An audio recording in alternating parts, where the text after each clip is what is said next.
On demande ici de décomposer un nombre P en deux facteurs positifs.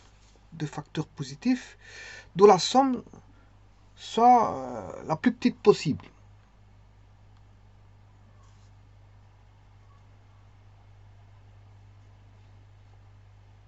Voilà. Donc on demande de décomposer un nombre donné P en deux facteurs positifs dont la somme soit la plus petite possible.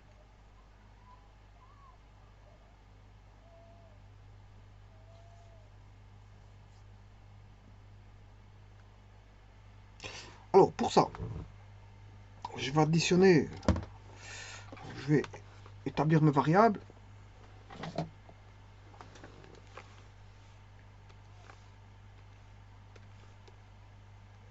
Alors, soit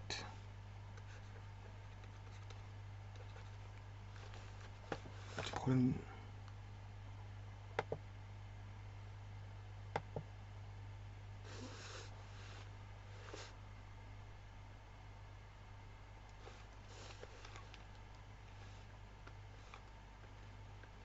Alors, soit x et on a p sur x, c'est deux facteurs.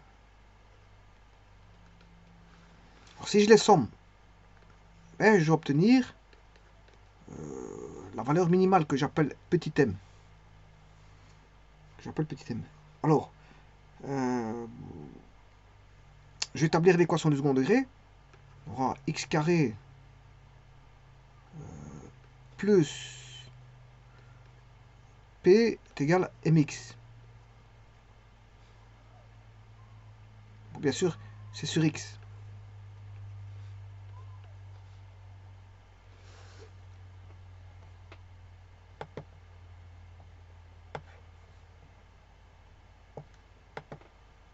Alors vous aurez compris que c'est un problème d'optimisation parce que je cherchais le minimum. Simplement, je ne vais pas le faire avec les dérivés. Hein. Ça veut dire qu'on... Bon, ici, comme c'est du second degré, on peut... Il y a une technique, c'est ça que je suis en train d'expliquer. Il y a une technique pour résoudre, enfin pour trouver les minimums et maximum. Voilà, donc si j'écris l'équation, ça va donner x carré moins mx plus p égale 0. Si je recherche les racines,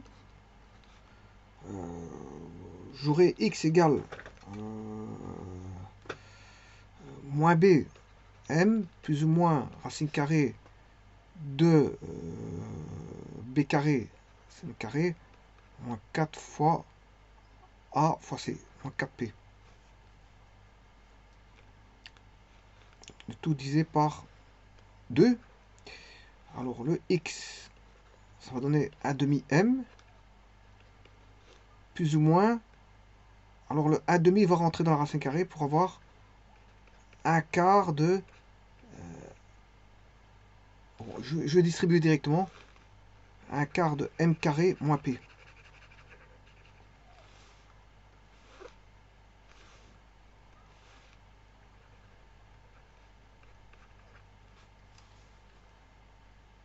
Un quart de m carré moins p.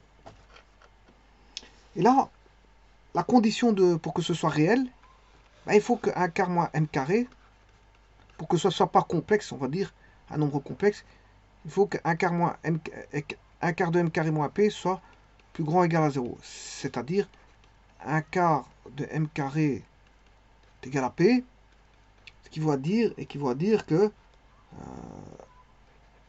m carré est égal à 4p. Voilà. C'est-à-dire que... Ouais, attention qu'ici c'est plus grand ou égal à 1.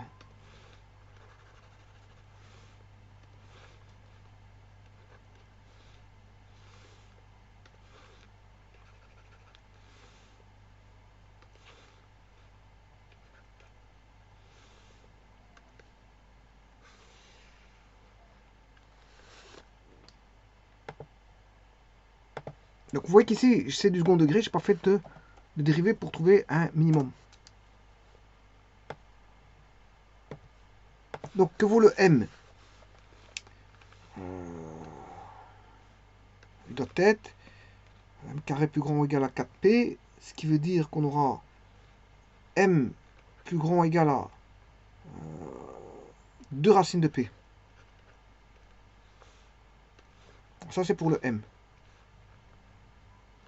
M doit être plus grand ou égal à 2 racines de p. Et donc, le minimum de la somme, c'est m. Donc, c'est donné par l'égalité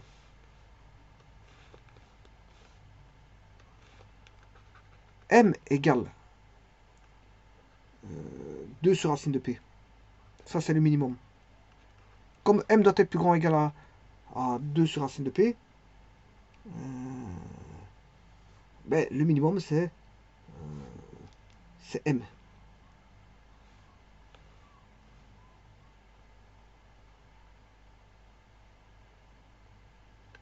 Donc, là, on va mettre...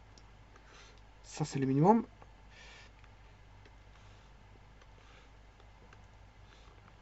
Et bien sûr, je peux trouver le x, puisque je connais le minimum.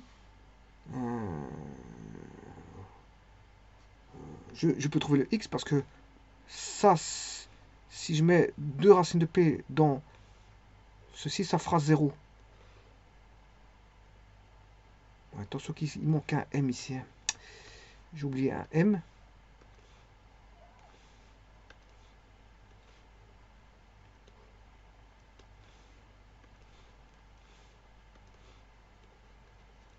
Voilà.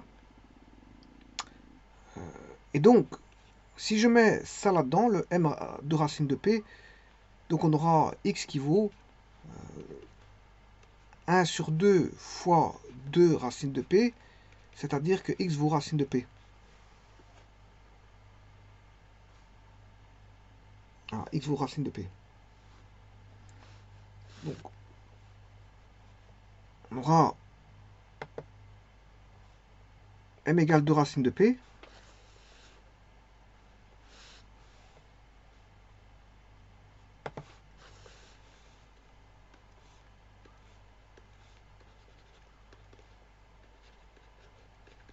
Et le x, c'est égal à racine de p.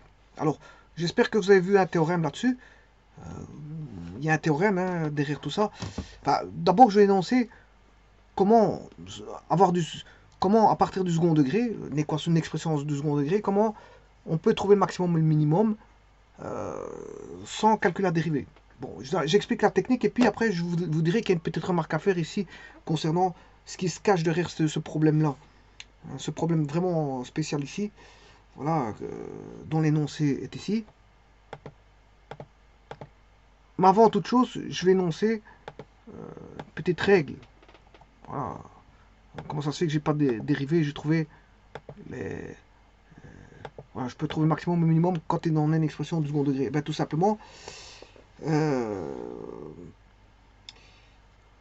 pour obtenir le maximum ou le minimum d'une fonction du second degré, bien sûr, à la variable x, parce qu'ici c'est considéré une optimisation à une seule variable, hein, bien, on égale l'expression proposée à une quantité indéterminée qui est m, on fixe m comme étant soit le max ou le min. Ici, bon, le m c'était un min. J'avais fait un problème précédent, le m c'était un max. Ensuite, qu'est-ce qu'on fait? Ben, on résout par rapport à la variable principale x, donc c'est-à-dire résoudre l'équation ainsi formée, c'est-à-dire c'est ben, l'équation que vous avez formée à partir de x plus p sur x égale m. Voilà. Vous en avez transformé une équation de second degré. Et puis, il faut résoudre. Résoudre, c'est chercher le x. Voilà. Et puis, une fois que vous avez le x, ben, d'office, vous allez avoir une racine carrée parce que c'est dans le second degré, vous avez une racine carrée. Et ensuite, on discute la formule de la solution donc de cette équation, en fait, déterminer les limites que l'indéterminé m ne peut franchir. Bah, sous peine de rendre, bien sûr, imaginaire la variable x. Hein. Donc, il faut l'obliger à être une variable. La variable x, il faut l'obliger à être une variable réelle et non pas imaginaire. Et bien, ça, c'est à partir de voilà, ce qui se trouve à l'intérieur de la racine carrée. Alors, ces limites, s'il y en a, parce que c'est pas dit qu'il y en a, ces limites, si elles existent, eh ben, ça va constituer le maximum et le minimum de la fonction, enfin le maximum ou le minimum de la fonction proposée. Et ici, dans ce cas-ci, c'était un minimum. Voilà. Alors maintenant, j'ai une petite remarque à faire concernant ceci. Si je regarde l'énoncé, voilà, on demande de décomposer un nombre donné P en deux facteurs positifs dont la somme soit la plus petite possible. Soit la plus petite possible, c'est-à-dire qu'ici on a trouvé que x égale racine de P. Alors là, derrière ça, se cache un théorème d'arithmétique très connu pour ceux qui l'ont reconnu. Ce qui se cache derrière, en fait, c'est un produit de deux facteurs positifs de somme constante est maximum, quand, bien sûr, ces facteurs sont égaux. Voilà, ça c'est le premier théorème. Et une somme de deux quantités positives dont le produit est constant est minimum quand ces quantités sont égales. Voilà. Donc, si vous avez remarqué ça, ben voilà, ici il est minimum, hein, parce que j'ai dit qu'il devait être minimum. Voilà. Donc, je répète, on a derrière ça, caché ça, enfin derrière ce qui se trouve derrière le problème là avec de l'énoncé, ben, c'est qu'un produit de deux facteurs positifs de somme constante est maximum quand ces facteurs sont égaux. Quand ces facteurs sont égaux. Et une somme de deux quantités positives dont le produit est constant est minimum quand ces quantités sont égales.